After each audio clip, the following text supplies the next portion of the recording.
Putin managed to totally miscalculate once again Ukraine, and the degree to which this really is a sort of extraordinarily coming together of the nation. I mean, this is a true nation-building moment for Ukraine, something that they haven't really managed to do since 1991.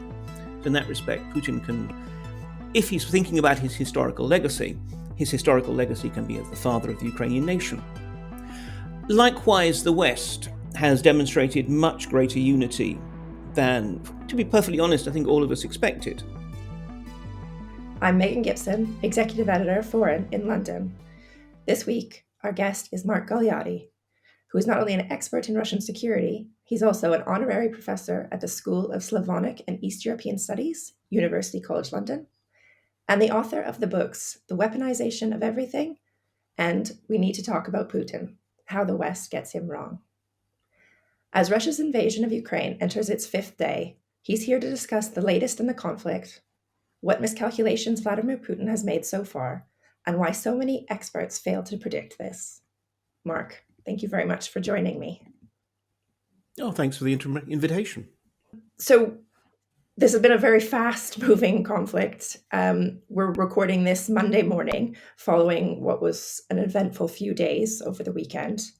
As of this moment, the Ukrainian military and its various volunteer battalions seem to be holding firm. Yesterday, we saw the seeming escalation from Putin when he announced that he was putting Russia's nuclear force on high alert. Is that an indication that Putin doesn't believe the conflict is going well for Russia? Or is he feeling concerned or cornered by sanctions? Or is this more of a escalate to de-escalate type of strategy? Okay, well, I'm actually going to just step first of all on that particular escalate to de-escalate phrase, because it's a common misunderstanding of Russian nuclear doctrine that says they have that as part of their doctrine, that in a way they would launch a war, get to a goods point, and then send a nuclear missile in some direction to basically say, okay, now we want to freeze our gains. That's not one of the sort of Russian nuclear strategies, and I think it's worth mentioning that, given that there is obviously talk about what the Russians may do with their nukes.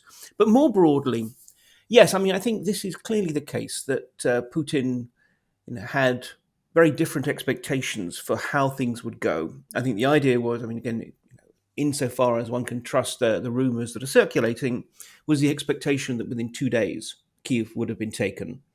And the whole operation was meant to only last 2 weeks, which presumably means that by the end of 2 weeks, basically the war had been won. Well, obviously, it's still early days, but clearly Kyiv has not fallen. The Zelensky regime is still in place, despite the fact that it is, as we are constantly being told now by Russian propagandists, an American puppet neo-Nazi one, and yet one that, for some strange reason, Ukrainians actually seem willing to fight for. There clearly was a degree of self-delusion. Putin presumed, I imagine, that the Ukrainian state was going to quickly fall and that the Ukrainian military would either, as, let's be perfectly honest, it happened in Crimea, either defect in large numbers or else just simply not fight.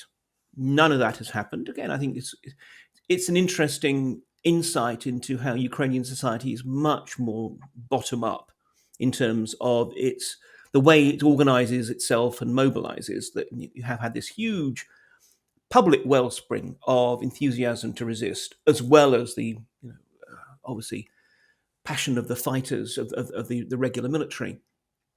And in that situation, I mean, I can't help but feel in many ways Putin is all in. I mean, he has to at least achieve some kind of victory. And that's why we're seeing not only more forces being thrown into the battlefield, as well as probably a change in their sort of terms of reference. Usually when the Russian army goes in, it basically moves behind what could almost be characterized as a rolling bombardment ahead of it, massive and indiscriminate use of artillery and rocket fire. They have been relatively restrained this time round, presumably because they understood the political costs at home, abroad, and in Ukraine of huge civilian casualties.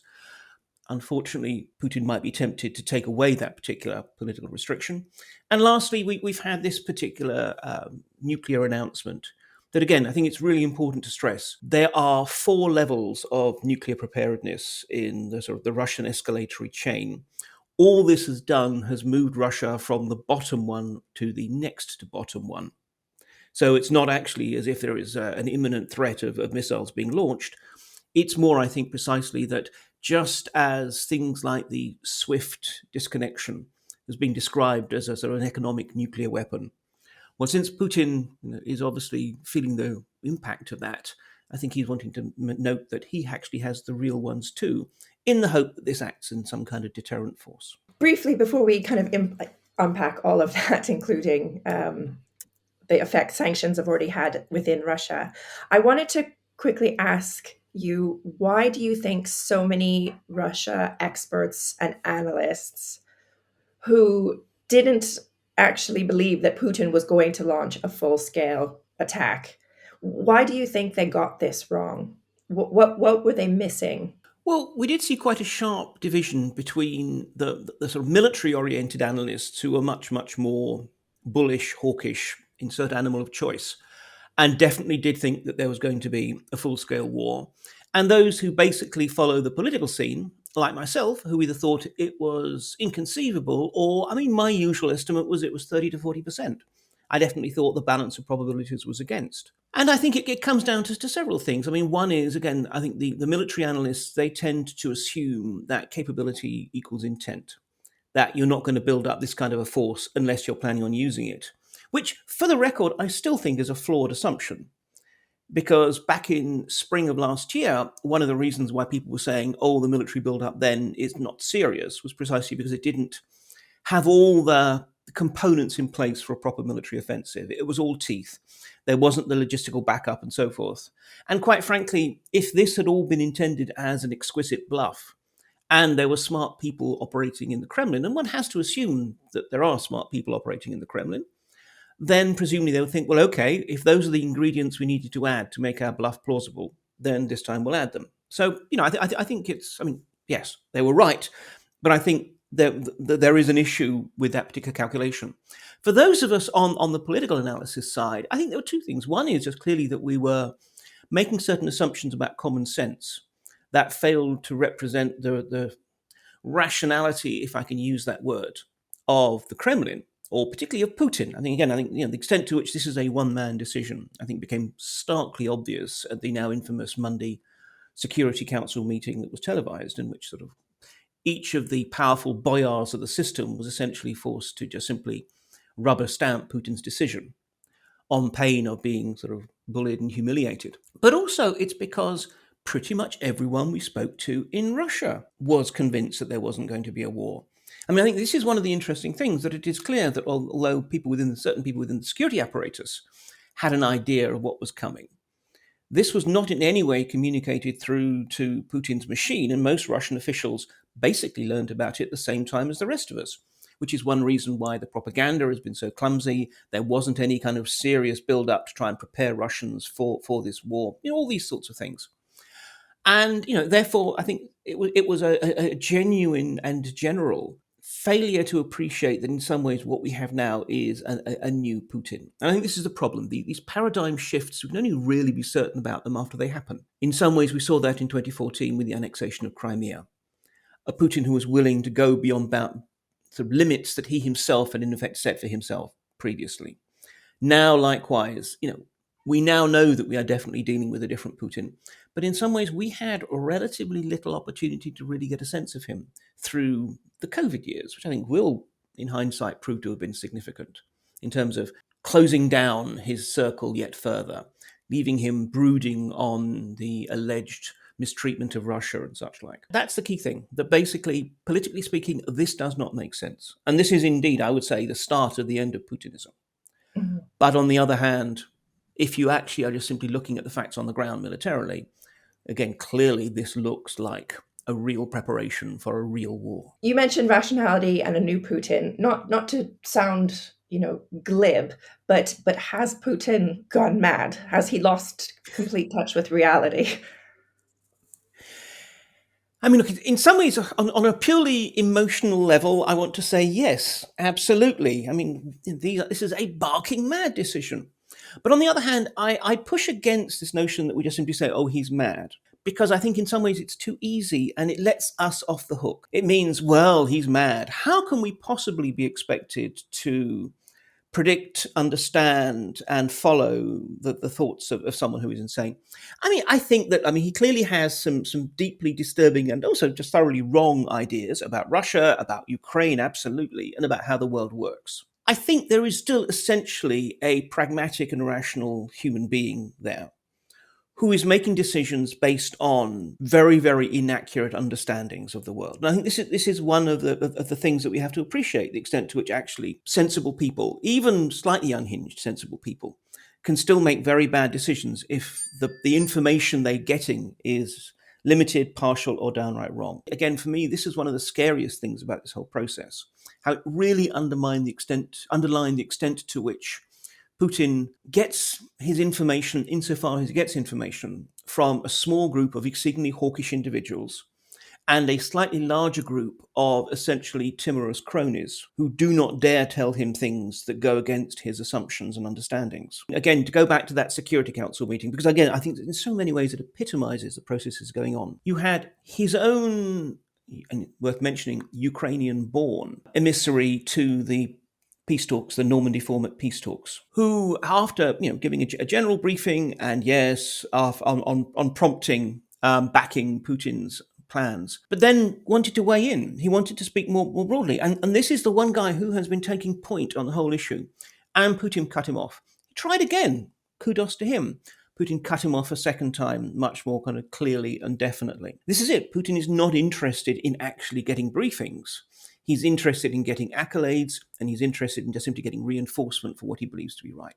So I think that's unfortunately the dangerous situation we're in. I saw reports yesterday that the head of the military, Valerie, had been fired. Have you heard anything like that? Is that confirmed at the moment?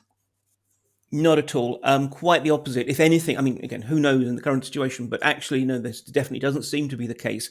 And again, I think more than anything else, this speaks to the current environment in which, this is not the first Twitter war. One can point to others, including Syria, but certainly this is one in which absolutely you have not only very clear attempts by the Russians and the Ukrainians and those who just simply are in support of the Ukrainians to tilt the information environment in their balance, in their favor. But also you actually have a clear illustration of the way that one rumor can run around the globe on the wings of a tweet. And it takes a lot of time and effort to try and actually unpick if it's true. As near as I can tell, Gerasimov is in place. It's interesting that at the meeting at which Putin announced that they had to ratchet up the nuclear escalation level by one. There's a limit to how much one can read into it, but certainly in terms of facial expressions and body language, neither Gerasimov nor, above all, Defense Minister Shoigu looked impressed by the idea. But again, what can you do? You are there to follow orders. Is there any evidence at the moment of what Russia's political goals in Ukraine will be if it wins militarily? The formal goals are, as Putin put it, demilitarization and denazification. Unpicking what those mean, demilitarization is presumably, at the very least, enforced neutrality with minimal Ukrainian sort of military capabilities. At the same, and obviously that means no NATO membership and the like. And as for denazification, apart from just simply being a particularly obscene attempt to sort of riff off the Great Patriotic War, World War II, and particularly in the context of dealing with a country with a Jewish president, but it also implies that we're talking about a fairly comprehensive purge of figures within the Ukrainian government leadership and civil society whom the Russians think will be problems. Not necessarily, again, there's some slightly overheated talk about death lists and such like.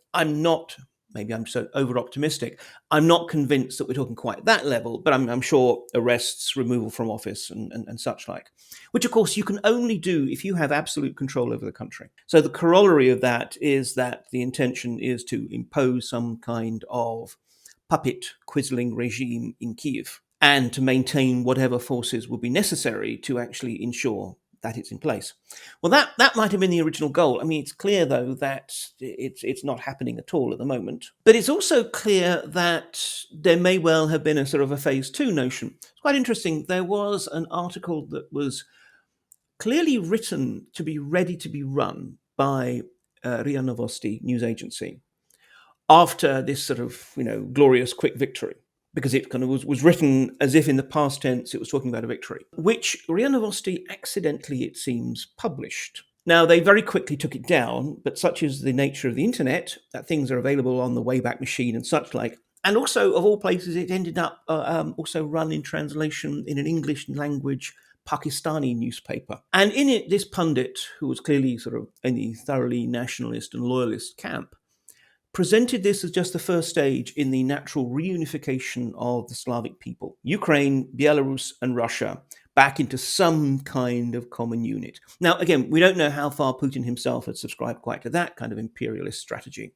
but it is clear that this is the sort of people to whom Putin is speaking these days. That is how they are envisaging it. So incredibly grand and dramatic political ambitions, even if at the moment they're really not getting anywhere. The fallout or the reaction, I guess you could say, of what's happened so far surely has not gone to plan from Putin's perspective. What is the potential for real destabilization within Russia over this? I mean, we've seen protests, and just today we've seen that the ruble has plunged 30% overnight. You mentioned before you think we are seeing the beginning of the end of Putinism. Could this lead to a serious challenge then of Putin's rule? Yeah, I mean, this is the interesting thing. I mean, as you say, first of all, it was a clear series of miscalculations. Putin managed to totally miscalculate once again Ukraine, and the degree to which this really is a sort of extraordinarily coming together of the nation. I mean, this is the true nation building moment for Ukraine, something that they haven't really managed to do since 1991. So in that respect, Putin can, if he's thinking about his historical legacy can be as the father of the Ukrainian nation. Likewise, the West has demonstrated much greater unity than, to be perfectly honest, I think all of us expected. This is the interesting thing with politics. It often kind of reaches a certain kind of critical mass stage where it all becomes self-sustaining. And it's almost like countries are actually competing to demonstrate that they are that much more tough and effective on Russia. So, clearly the suite of measures, I mean, although we had been told in advance that Russia would face unprecedented and devastating sanctions, what I'm getting from people in London and Washington is that actually the current package is much more substantial than they had dreamed would be politically possible. And so, again, clearly it has acquired its own momentum, and it will have a serious impact. Look, I'm not an economist. And to be honest, I don't think any economist really knows what's going to happen to the Russian economy, because this is the first time we have seen this scale of economic warfare being waged in the modern interconnected world against a country that is so deeply meshed in that world. This is not Iran. This is certainly not North Korea. This is a country which has, for so long, its banking system, its information systems, its, position within global supply chains has become just so integral. So this is potentially going to be a big issue. It's not going to, I think, bring the whole country's economy collapsing down into ruins. One can overplay the impact, for example, of the admittedly massive financial reserves that the Russians have built up, something like £500 billion worth. Obviously, a certain amount of that is frozen, a certain amount of that is unusable, but nonetheless, it doesn't just simply disappear. But still, I mean, I think that this is clearly going to have severe impacts on people up and down the system, from oligarchs to, impoverished workers in provincial cities, you name it. And the question is, well, what does that do? Now, as we saw with the Soviet Union, a state with an economy in stagnation nudging towards freefall can still survive so long as the leadership controls the security forces, to be perfectly honest. The sad truth of the matter is that people power is great, but people power does not beat firepower. The point is at which point people power actually undermines the unity, the loyalty of the actual security apparatus. And it's quite interesting that although, again, at the moment, for example, the Kremlin is saying there's very, very few casualties, we're beginning to see actually news of casualties bubbling up in the regional press, which is under less sort of tight control. And, for example, the head of a SOBR, which is a kind of police rapid response unit as part of the National Guard from Kemerovo, has been identified as one who has been killed. And I think that's interesting because the National Guard is, after all, the ultimate Praetorian Guard force. It's the guys who, are the Amon riot police that are, as we speak, clearing away protesters and dragging them off with a sort of little kicking on the way, because they dare to protest against the war. These are also the people who are now being sent into the meat grinder, that is Ukraine. And remember, if we are to believe, and have to be always cautious, but if we're to believe the Ukrainian Defense Ministry figures for casualties, that the Russians, as of yesterday, had suffered 4,300.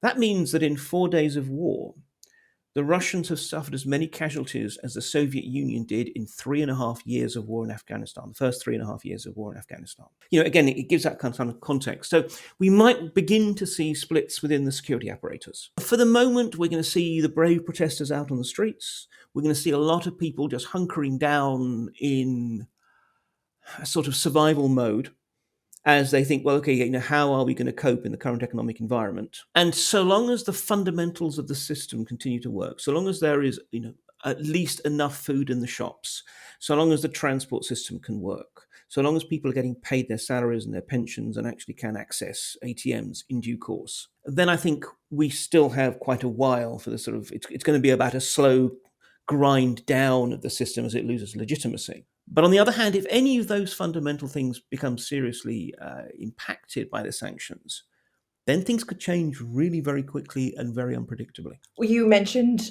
Ukraine and nation building. I don't think we can really talk about that without bringing up Zelensky and the stunning display he's put on in the last few days. Clearly, Putin underestimated him. I think now it's quite clear that a lot of the Western nations also underestimated his strength. What do you make of the position he is in now? Do you think that there would be some idea that Putin would not want to see Zelensky killed or targeted because it would turn him into a martyr, and then he would end up being one of the people who were arrested and tried? Yeah, Zelensky's, sounds almost tasteless to put it in these terms, but had a very good war.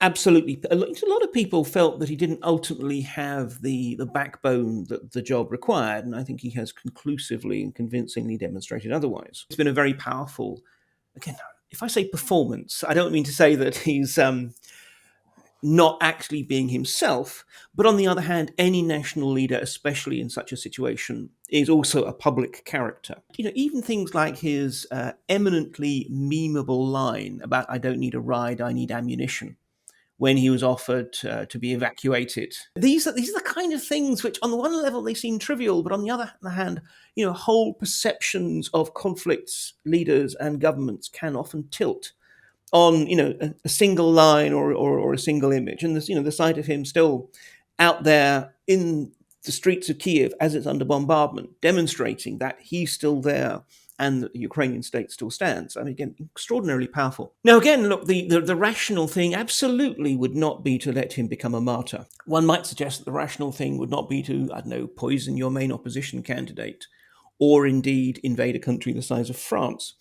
So I think we have to have a certain analytic humility and understand that things might be different. The talk is from Ukraine that absolutely that Zelensky and his family are at the sort of top of a death list. My suspicion, again, maybe it's just too much more of a hope, is that actually the Russians would much rather arrest him and have a sense that maybe one day they can sort of put him on trial for his betrayal of the Ukrainian nation to the American hegemon, or whatever sort of trumped up nonsense they come up with. We have to appreciate that while Zelensky has been extraordinarily important as a rallying figure, whatever happens to Zelensky, that doesn't go away. Whether he's a martyr because he's been killed, whether he's still in effect a martyr because he's a prisoner.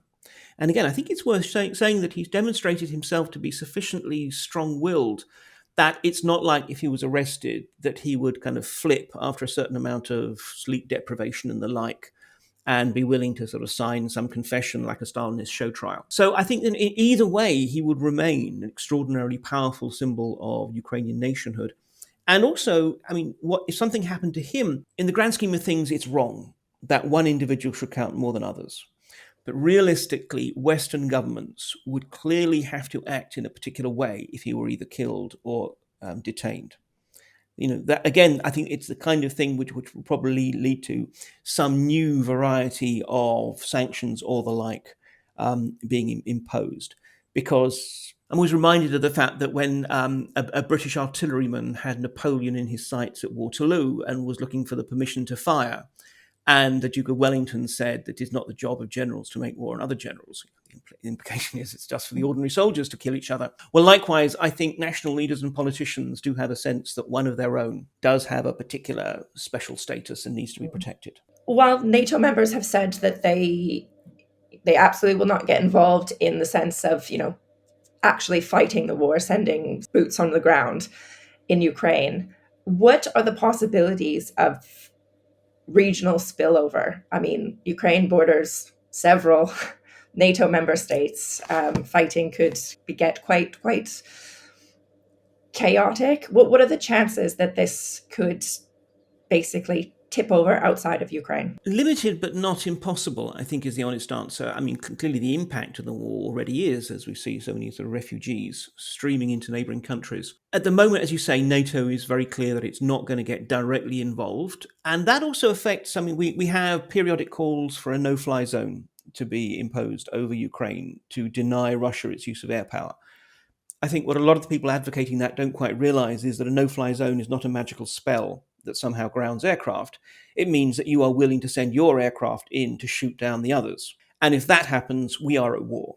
Because basically it will mean precisely that NATO aircraft are trying to shoot down Russian ones, and Russian ones will be trying to shoot down NATO ones, and both of them will in due course succeed. So that's off the table. But on the other hand, it is clear that not only is the West at the moment, very much accelerating the amount of military aid and materiel it sends to Ukraine, some of which is still being flown in, but essentially it's coming over by land. Now, if, let's say, the Russians do ramp up their war and manage to take all or large chunks of Ukraine, and they find themselves, as is pretty much guaranteed, in a long-term, open-ended counterinsurgency campaign against Ukrainians who are fighting back, Ukrainian partisans. How depressing that Putin starts with the rhetoric of the Great Patriotic War and then kind of emulates in some ways what happened in 1941. The intention at the moment is still that the West will provide support and assistance and supplies to these rebels and guerrillas. Now that's going to mean that there's going to be, supply caravans of some sort or another crossing the border between Russian and non-Russian held areas. And that's what begins to bring up the possibility of things reaching a kind of slight incremental escalation. I mean, my concern is this. As we saw in 2014, there was a large explosion in the Czech little village of Vrbětica, where there was a private ammunition dump, because at that time, a certain amount of the stocks there were being sold by a Bulgarian arms dealer to Ukraine. And the Russians sent in operatives from GRU, military intelligence, to blow it up. Now, if they're willing to do that in 2014, I have no belief that there will be any more restrained in 2022, quite the opposite. So what we would probably see is, at the very least, a covert Russian operation to try and interdict these supply lines, to blow up sort of depots of stocks and such like, which is inevitably going to mean that there will be casualties, there will be Russian operatives arrested and such like, and that potentially creates its own escalatory cycle. If we do have, for example, a no-fly zone, I imagine the Russians would target the airfields from which NATO aircraft were taking off to conduct it. Things like that. So it's not that I actually think there is any appetite in the slightest for a conflict with Ukraine in Moscow. And I certainly don't actually believe those people who are already saying, and this is why we need to look at the, Baltic security and so forth. To a large extent, this large shift of NATO forces to the border of the sort of NATO area is about signaling resolve and reassuring countries. It's not actually as if I think there's a serious belief that there's going to be some kind of Russian incursion there. It's more just a little bit by little bit potential for escalation that we could see, if this becomes a long-term source of instability. So I think that's the concern. So it's there, but again, I think we need to note the degree to which Russia has been trying to keep this to be a Ukraine rather than a Russia versus the West problem. So maybe on a more of a potentially optimistic note, I'm all what in favor of that. what are at this moment, what are the potential off ramps for Putin and for Zelensky? Is there any possibility of a resolution that doesn't involve an enormous loss of life? I would love to think so. Unfortunately, I'm a bear of too small brain at the moment to really see how we can have an off ramp, except on the other end of continued loss of life. I can't help but feel that in some ways the Russians have. Well, no, it's unfair when I say the Russians. I think this is one of the key problems. Which is not about this is not about ordinary Russians. Russians are clearly not enthusiastic for the war, but Putin and the Kremlin, I think, will need to feel that precisely they are losing before they are willing to contemplate any particular change in policy. That means that, yeah, for the moment, that we have to just simply rely on the Ukrainians to give them more bloody noses. Because look, I mean, there are some people who are saying, well, now Ukraine has shown that it doesn't need to join NATO because it can defend itself. Therefore, they can say that they are withdrawing their aspiration. Well, apart from the fact that actually it's written into their constitution, I think NATO membership has become all the more important now as much as anything else, a kind of totemic goal that Moscow wanted to deny them, and therefore, by God, they're going to make damn sure that they retain it. And also, look, I mean, just because they won this war, I mean, it doesn't necessarily mean that they would also win the next one. If you're not part of NATO, there is going to be a fear in Ukraine that at the best they can just push the Russians back this time.